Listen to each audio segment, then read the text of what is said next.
I rented this game from Gamefly, but I've been so busy I barely had any time to play it, and I wanted to send it back so I could get another game. So the only way for me to actually play this game was to review it. Darksiders has been a game that I've been wanting to play for a while because of its legendary difficulty, which is a nice change of pace, especially since the games made now are too easy because developers want the player to see the story that they put so much time into writing.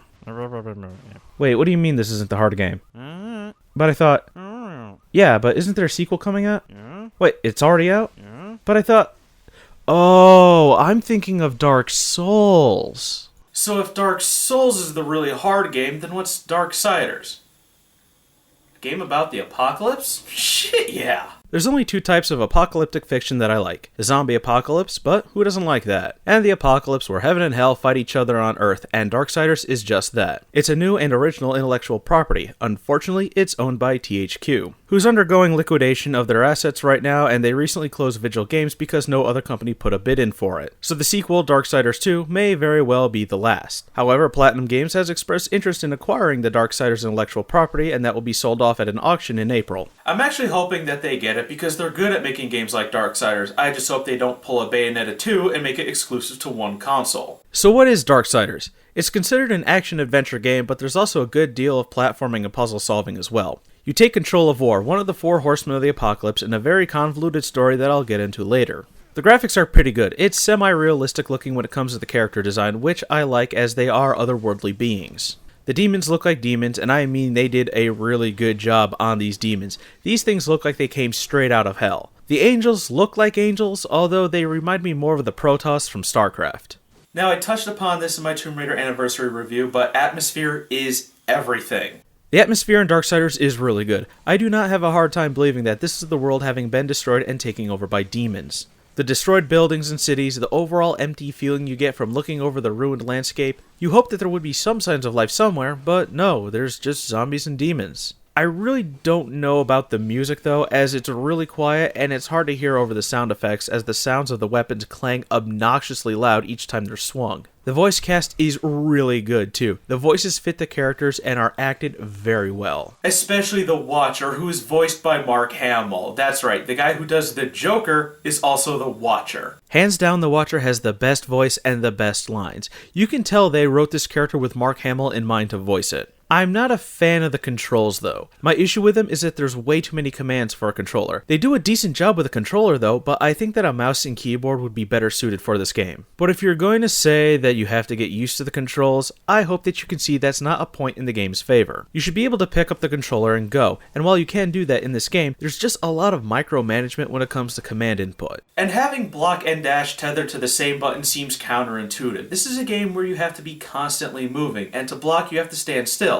It doesn't really make that much sense to me. The combat is really good too. It starts off really slow and boring because you're just mashing the X button. However, as you get more weapons, the combat really picks up to crazy fun. You do have to buy your abilities, which is also counterintuitive as there's a leveling system for your weapons and they gain experience really slowly. And when you buy your abilities, there are obscure button combinations. And they use the button that blocks and dashes. So an ability may be moving in a certain direction, hitting the block, dash button, and X. This is very different from games like Devil May Cry or Bayonetta, where X, Y, and B are different types of attacks and you string those buttons together for combos. But when you get the scythe and the boomerang buzzsaw thing, you can string them together like the aforementioned games. So it makes you work for your combos. It's different, and I'm glad it's different. It's not bad, but I just wish that they didn't tether so much to the blocking dash button. Blue souls are what you use for currency, and you get very little from the enemies and treasure chests, and everything in the shop is really overpriced considering how few souls you collect. And you really can't grind in this game, at least not efficiently. This is countered by the fact that the shops are really far apart, so by the time you get there, you have a lot of souls.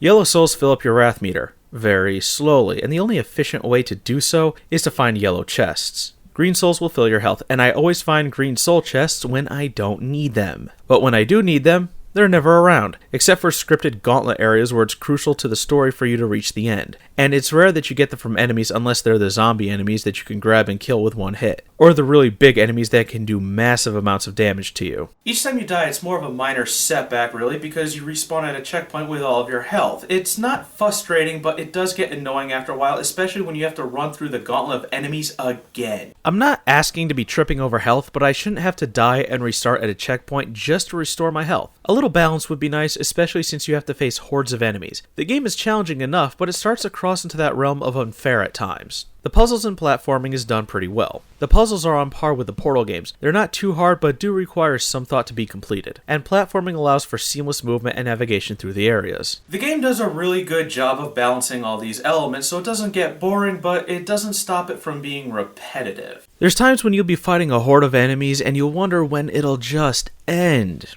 There's the weak zombies, then there's the lesser demons that take a couple of hits, and then there's the bigger ones. And if they so much as breathe on you, they'll take a good chunk of health off. And the lesser demons and bigger ones have slight variations to them. There's angels too that are on par with the lesser and bigger demons and are more challenging as they fly and shoot projectiles in addition to melee attacks. The gameplay isn't perfect, but no game is, except for Dust and Elysian Tale, which is coming to Steam soon. But Darksiders, you can keep going because there's nothing game-breaking here. Sometimes the camera can screw up on you, but it's rare when that happens, and when you enter the aiming mode, the targeting reticule moves very slowly, even when you crank the sensitivity all the way to the max. The story is pretty good too. The realms of heaven and hell have been fighting each other since the dawn of time, and neither one of them gains the advantage over the other. Then a mediator group called the Charred Council comes in to preserve the balance and created the Four Horsemen to enforce their laws.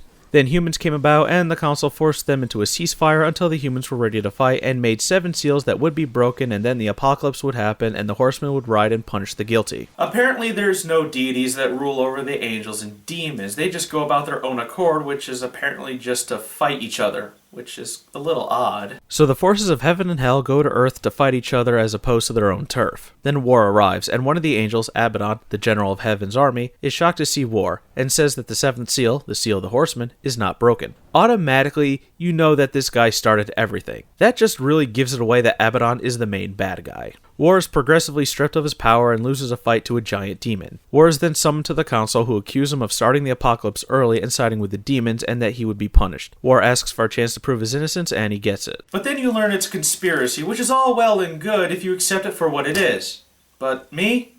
I have thoughts. You learn that Abaddon and Azrael, the Angel of Death, decided to start the apocalypse early as they fear waiting will ensure heaven's defeat. The Charred Council knew this would happen and allowed it to happen, because they concluded that the horsemen would not stop the conspirators because they technically haven't committed a crime, and therefore wouldn't lower themselves to be assassins. I guess conspiracy isn't considered a crime to the horsemen. So the council summons War just to point the finger of blame at him because they knew he would do anything to clear his name, which is stupid, as the very beginning of the game tells you that the horsemen were created to enforce the council's law, and War himself says that the horsemen are to preserve the balance. Just like time travel, conspiracy stories are very easy to mess up. If you're not paying attention to the details, the story is going to fall apart. The council could have summoned the 4 horsemen, told them that some guy in heaven is planning to start the apocalypse, and when this happens, the balance will be upset, so go stop him.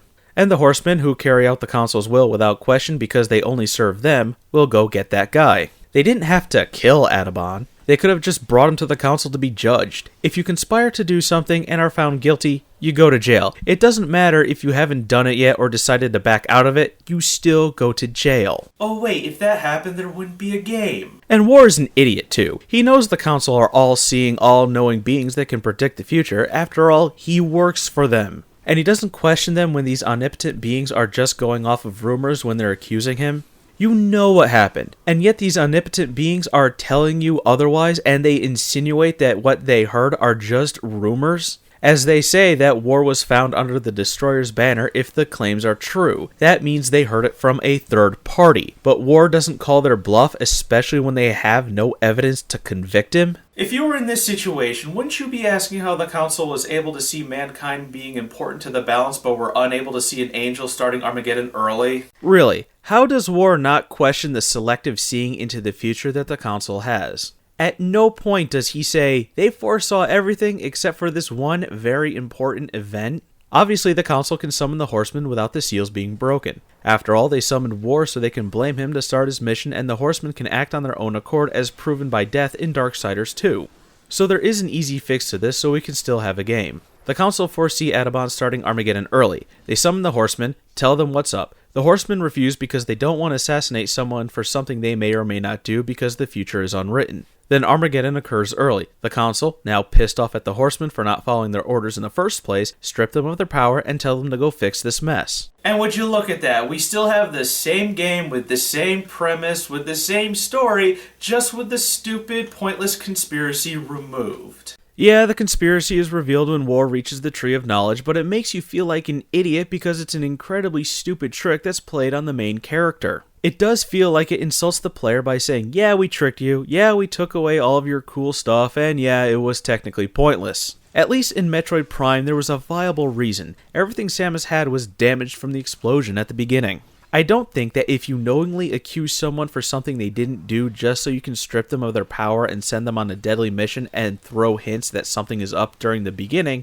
is good story writing. If a game is going to be more story-driven, you can't fudge the rules just for the sake of convenience. My Sonic Adventure 2 review is proof of that. Overall, though, I've had a fun time with the game. It's a pretty good ride. Sure, the story has some inconsistencies and the gameplay can be a bit trifling at times, and the difficulty treads that fine line of challenging to unfair. However, this is the first game in a brand new intellectual property, so I'm not expecting it to be perfect, as it has to test the waters first. I haven't played the sequel yet, but I hear that it's better than this one, which is promising. We can only hope that some company buys the property so that the series will continue. So when it comes to giving Darksiders a rating, I'm gonna have to go with decent. A very high decent, mind you, so think of it as a 7.9 out of 10. It's well worth giving it a shot.